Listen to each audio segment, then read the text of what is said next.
Bonjour à tous, aujourd'hui dans cette vidéo je vais vous montrer comment réaliser un diagramme ombrothermique sur du papier millimétré. Donc ce que je vous ai donné en cours et que je vous remontre ici, ce sont déjà les données climatiques de la station que nous allons utiliser. Donc il s'agit globalement de la station de Troyes de 1991 à 2020, donc sur une période de 30 ans, donc finalement c'est des observations de la normale. Donc, quand on fait un diagramme ombrothermique, ce qui est important de faire déjà, c'est, comme je l'ai dit, comme je viens de vous le dire, puisque je vous passe cette vidéo juste après, c'est P égale 2T sur les axes. C'est le fait d'avoir 13 mois sur le graphique, puisqu'on va de janvier en janvier, puisqu'on observe la normale et pas une année en spécifique. Et voilà. C'est globalement déjà les deux premières choses à faire. Donc, pour faire des axes qui soient cohérents, déjà on commence par observer les données qui vont de 3,7 degrés à 20 degrés et de 47 mm de précipitation en février à 70 mm de précipitation en mai. C'est-à-dire que globalement, on va faire un axe, on va dire à gauche, qui va représenter en millimètres de 0 à 80 les précipitations. Et de l'autre côté, l'axe des températures, du coup de 0 à 40 degrés, puisque c'est P égale 2T, avec à chaque fois le double en face. Enfin, vous allez vite comprendre quand je vais le dessiner. Ensuite, nous allons faire les mois. Bon, on a 13 mois du coup. Donc, on va choisir ici de faire pour chaque cellule un mois. Donc, pour 1 cm, un mois. Et en hauteur, eh bien, on va tout simplement faire pour les précipitations. 1 cm est égal à 10 mm, donc 1 cm est égal à 5 degrés. Donc on va déjà tracer, on va dire, la zone où on va faire notre graphique. Donc on a besoin de, je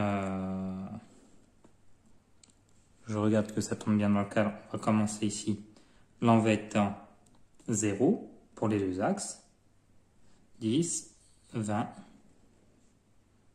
30, 40, 50, 60 et 70. Là, on a 70. Voilà. Donc, 10, 20, 30, 40, 50, 60, 70 et 80, puisqu'on a 70,1. Donc, il faudra mettre la petite graduation juste au-dessus. Et dans l'autre sens, nous allons faire janvier, février, mars, avril, mai, juin, juillet. J'enlève ma main pour que vous voyez. Août, septembre, octobre, novembre, décembre et janvier pour terminer. Ouais, une petite flèche au bout. On va dessiner les axes. Ça va mieux dans l'autre sens.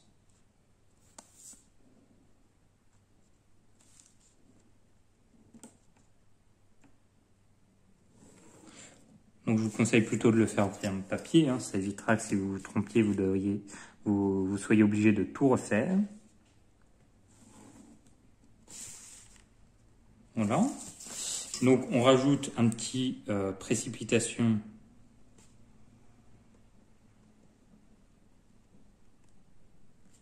pas très pratique. Et du coup entre parenthèses en millimètres. Et de l'autre côté, température, les températures, on va faire un deuxième axe ici. Donc un axe qui va faire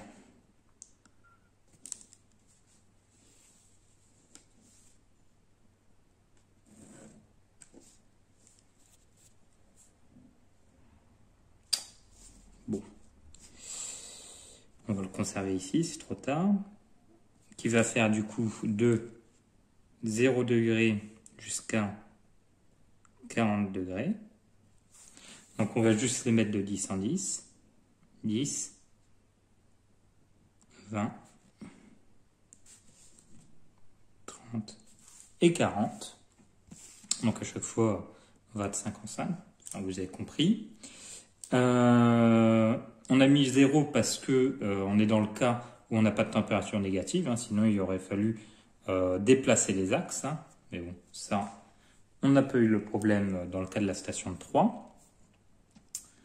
On va rajouter en haut température en degrés Celsius.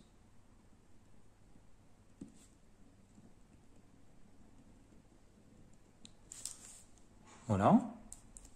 Et maintenant, on va reprendre nos données et on va simplement les dessiner. Vous voyez ici, on va commencer par les précipitations parce que c'est à gauche. Donc 51,6. Eh bien, on va pas prendre les chiffres après les virgules. 51,6, c'est plus près de 52, donc on va prendre 52. Vous voyez, 52.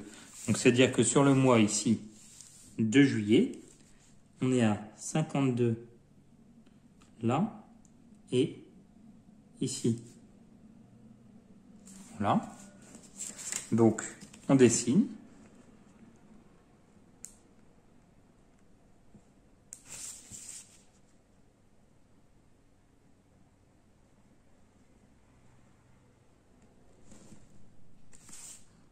Voilà.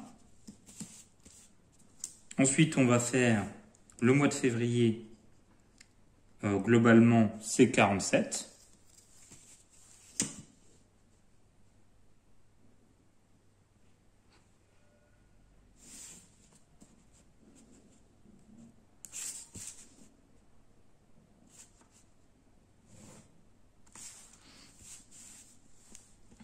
Neuf.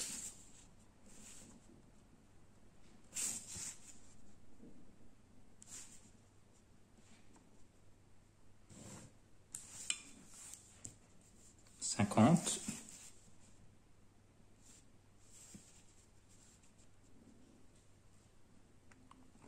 Le stylo qui est un peu glissé. Donc ça, il faut absolument éviter lorsque vous le faites. C'est pour ça que le mieux, c'est d'abord le faire au crayon de papier avant de le repasser. Ensuite, 70.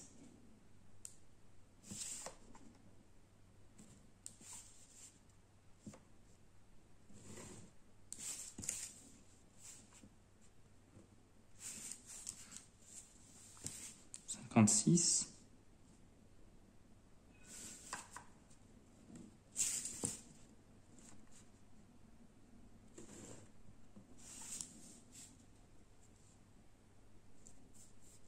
57. Donc évidemment là, c'est pas très précis parce que avec la caméra juste au-dessus de moi, c'est un petit peu difficile de bien voir les petites cases et de bien dessiner les traits. Mais j'attends de vos graphiques qui soient eux par contre très précis. Éviter ce genre de choses, c'est vraiment très laid. 57. Juin. Juillet. Août, donc 58.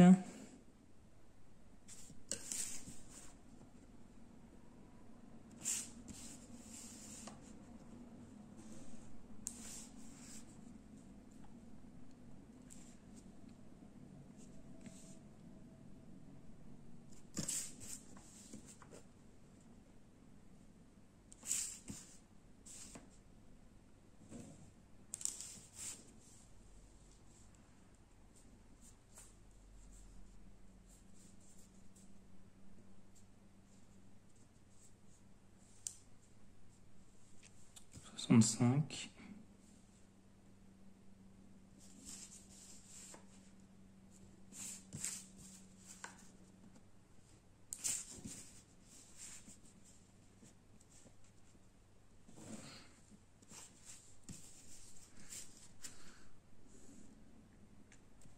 56.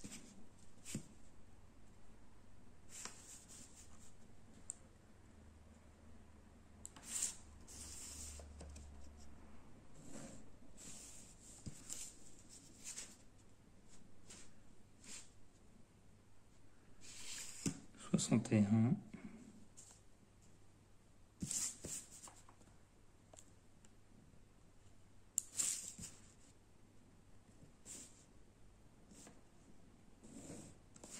'Et enfin, on reprend le premier, 52.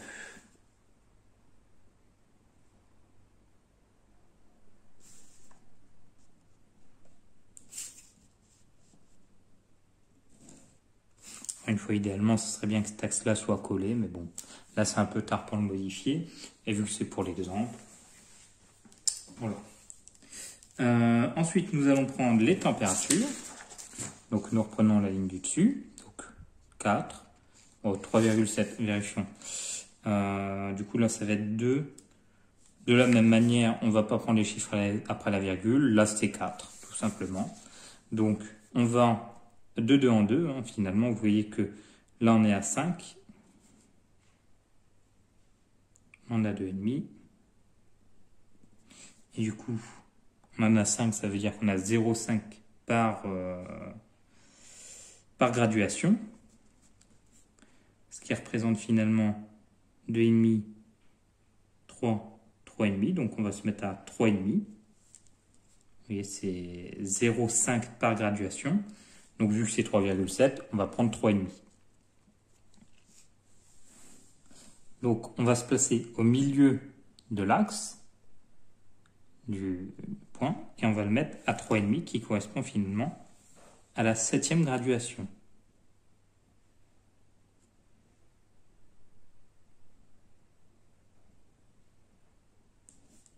On reliera ensuite les graduations.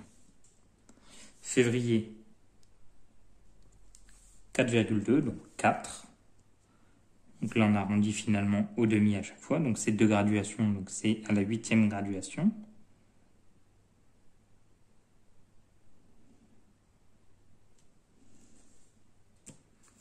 « 7,4, donc 7,5.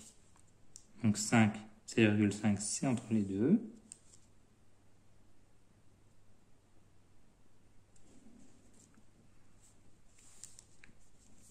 « 10,2. Encore une fois, là, ça fait 10, hein, au plus proche.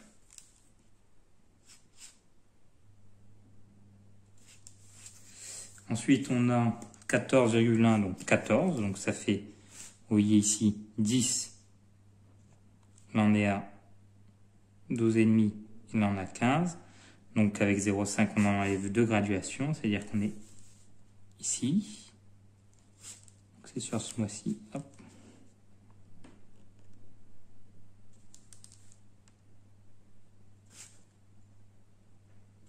Voilà. Ensuite, on a 17,5. Donc ici, on a 15. Là, on a 17,5.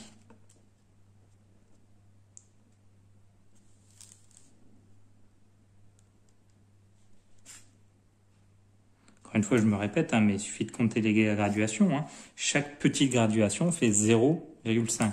Donc si on part de 20, là au milieu, on a 25. Encore entre les deux, on a 22,5. Et si on doit aller, par exemple, à 23, 22,5 plus 0,5, la graduation du dessus, c'est 23. Voilà. Donc ensuite, on a 20. Donc 20, bon, bah, c'est facile.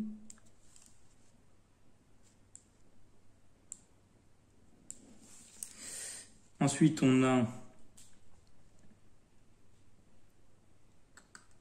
19,6, donc 19,5. Donc ici, on a 20, donc on enlève une graduation. Septembre, 15,7, donc 15,5. Donc 15, et on remet une graduation. 15, on rajoute une graduation. 11,8, excusez-moi, ça fait 12. Donc 10, 12,5. On enlève une graduation pour arriver à 12. 12,5. Voilà. La graduation du dessous. Ensuite en novembre, 7, donc 5, 7,5. On enlève une graduation. Là on a 7,5. On enlève une graduation. 4,4, donc 4,5, 5. On enlève une graduation, 4,5. Et enfin, on reprend la première, qui était 3,7, donc 3,5. Donc 2,5, 3, 3,5. Donc 2,5 plus 2 graduations. Et ici, on ajoute 2 graduations. Donc maintenant, on peut rejoindre à main levée idéalement tous ces points. Là, je vais un petit peu tourner. Donc main levée ou règle, hein, ça c'est ces deux écoles.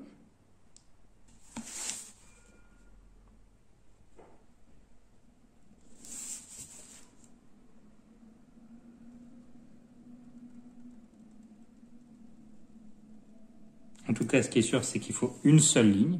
Il ne faut pas avoir plusieurs lignes, ça va être, sinon c'est pas bien. Et idéalement, il faut passer par tous les points.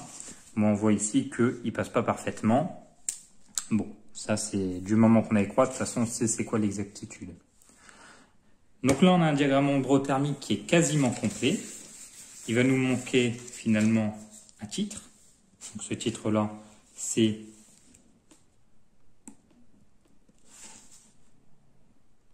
diagramme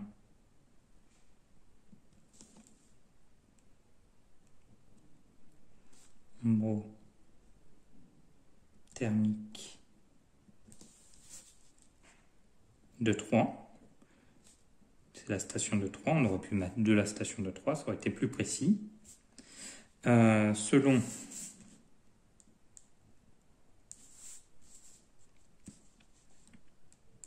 les observations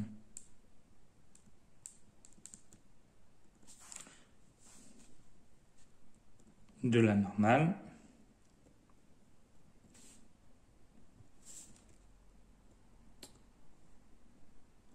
de 1991 à 2020, comme on l'a dit au début. Voilà. Donc, idéalement, j'ai fait une petite erreur, c'est qu'il aurait été bien de mettre cette ligne-là en rouge. Donc, je vais la repasser, mais bon, vous vous doutez bien que ça aurait été mieux de la faire dès le départ en rouge.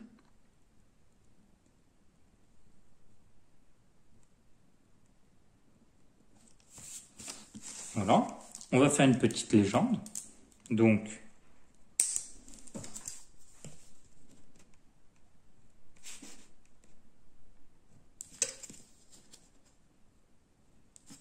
ici, ce sont les précipitations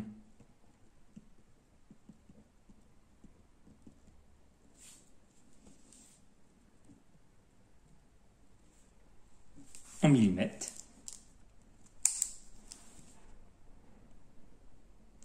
Là, ce sont les températures en degrés Celsius.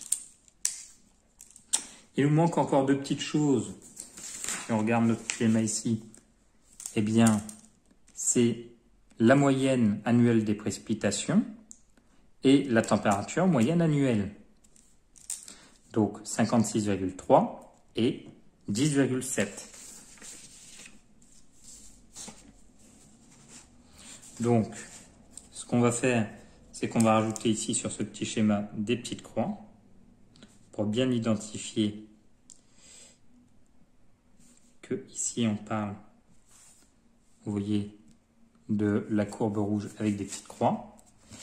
Et cette fois-ci, on va directement tracer du coup à 10,7, du coup 10,5, 10 et un petit peu plus au-dessus.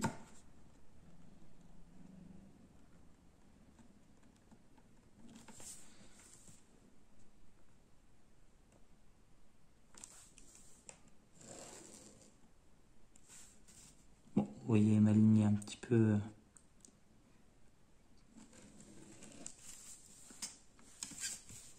Désolé, hein, c'est pas facile de... J'ai la caméra juste devant le nez, ça complexifie un petit peu la tâche. Donc là, on peut préciser qu'il s'agit de la moyenne des températures.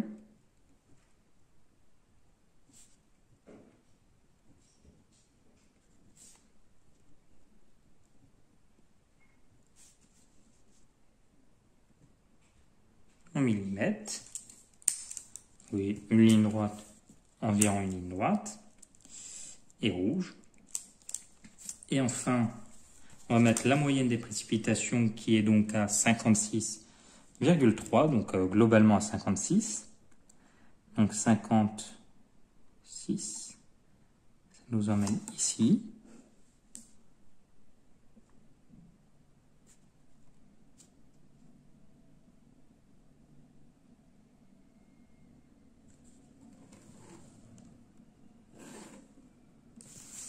Voilà, donc ici,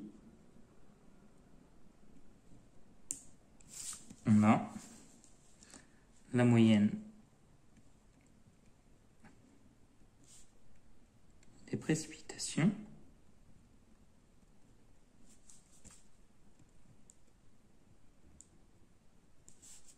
en millimètres.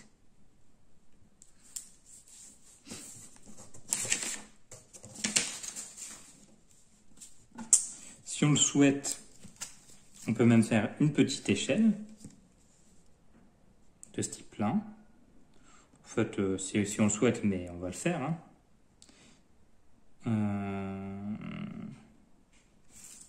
Voilà. Où on va mettre de ce côté-là 5 degrés Celsius et de ce côté-là 10 mm. Non, puisque c'est ce à quoi correspond 1 cm. D'accord? On peut le préciser d'ailleurs. 1 cm égale 5 degrés Celsius et 1 cm égale 10 mm.